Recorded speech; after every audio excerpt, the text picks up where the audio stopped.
Good morning guys. Ito naman tayo ngayon. Meron tayong ito trouble na control panel ng ating aircon, ano? So, itong problema nito sa automatic, ayaw siya gumana sa automatic. Pero pag nilagay natin sa test mode, pag i-test mode okay, pero pag dito sa auto ayaw niya umandar. So ito troubleshoot natin ngayong umaga guys, ano? Tingnan natin kung matsambahan natin. So ayun mga ka-HVAC, ano? So nakita natin yung problema nito. Itong controller na to may problema.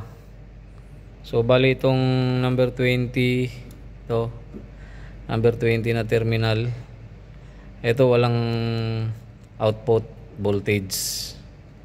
So itong ano na to, itong number 20 na to, ito yung nagbibigay dapat ng output voltage doon sa ano natin, sa relay. Ito yung relay na yan. Medyo madilim na, wala na yung ilaw.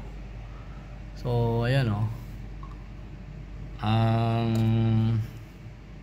terminal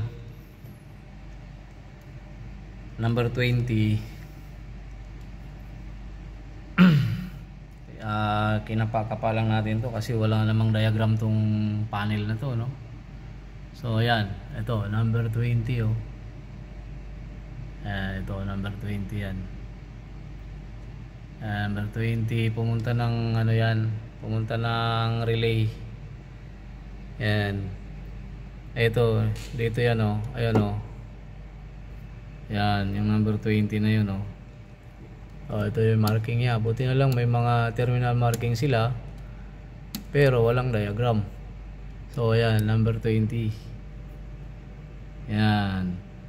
Pumunta ng holding coil o coil ng ating relay ng aircon. So bali itong number 20 na yan, dapat yan yung supply signal para mag-trigger itong relay na to. So itong brown neutral yan. Yan, itong brown neutral lahat yan. Yung lahat ng brown na yan, yung neutral yan. So itong 20 yan yung signal. So wala tayong nakuha voltage dyan, kaya ayaw gumana nitong ano natin, itong relay. So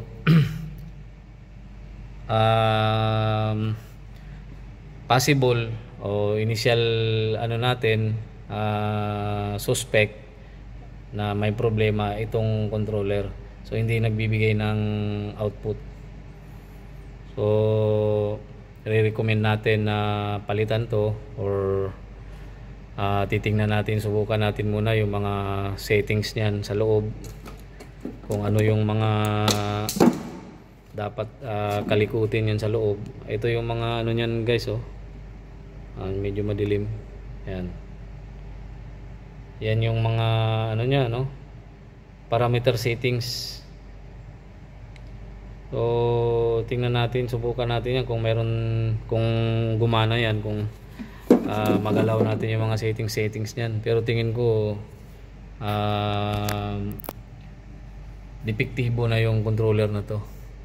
So yun lang guys, hindi man natin na pagana, pero kahit papaano na kita natin yung problema, so yan, pinagkalas-kalas ko yung mga wire na yan kasi wala naman kasing talaga diagram. So pinagbaklas-baklas ko yung mga wire. So isusuli na lang natin to para maging maayos. So ito okay na to guys, ayan, ayos natin yung mga parameter settings lang pala ang kailangan nito. So akala ko may problema yung controller natin.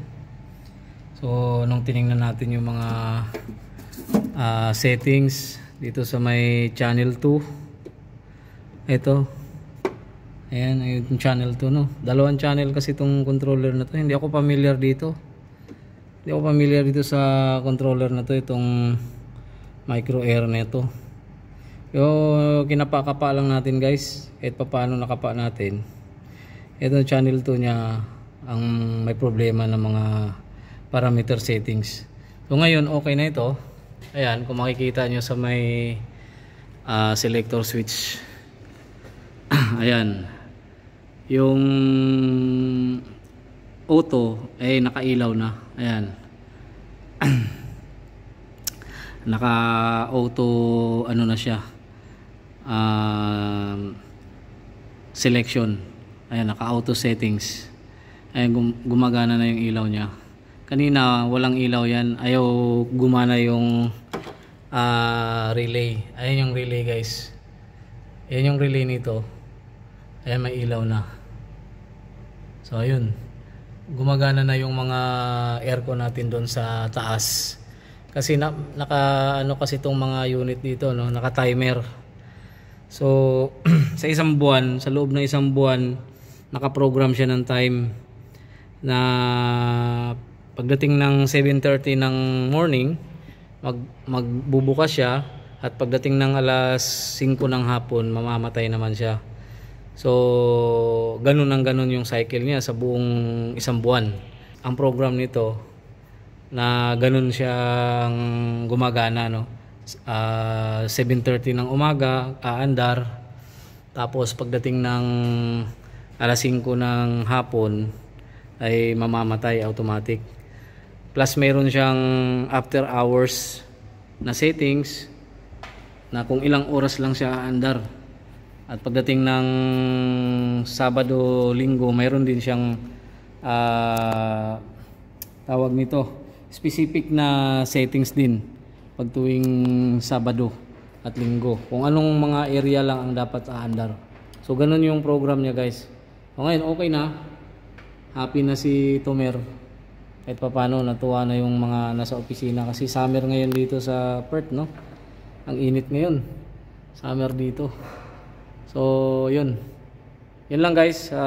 Sana may nakuha kayong kunting idea sa ganitong mga unit. Pero diyan sa Pinas, tingin ko hindi pa ginagamit yung ganitong controller kasi parang local ano to, local controller ito ng Australia.